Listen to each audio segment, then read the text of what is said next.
কাছে ধরে সেদিকে তাকিয়ে বিশাল উচ্চতা ডিঙিয়ে লাফ দিয়ে বলছি রে আনো না হলে যাব ছেড়ে।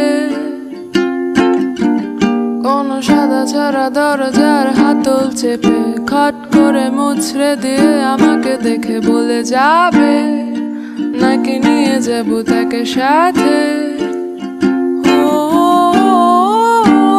খপ করে আমার হাতটা ধরে নিজের কাছে টেনে নিতে কি বাধা হয়ে দাঁড়িয়েছে।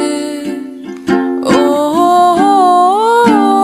না দেখে শুনে কিছু জানিয়ে নিজে আড়ালে লুকালে আমাকে তুমি ডুবালে।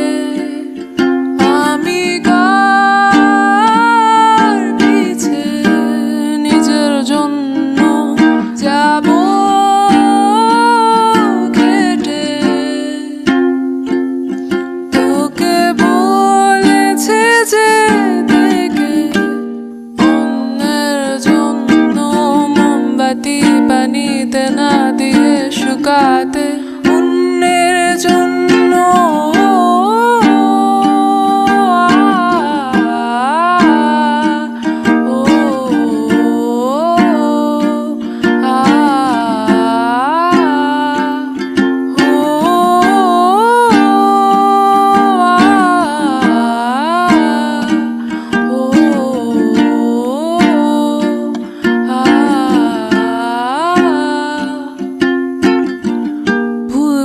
তুমি একটা দেশলা হাতে চুলার আগুন তার কাছে যেতে গিয়ে গেলে পুড়ে আমি না হলে জ্বলে যেতে।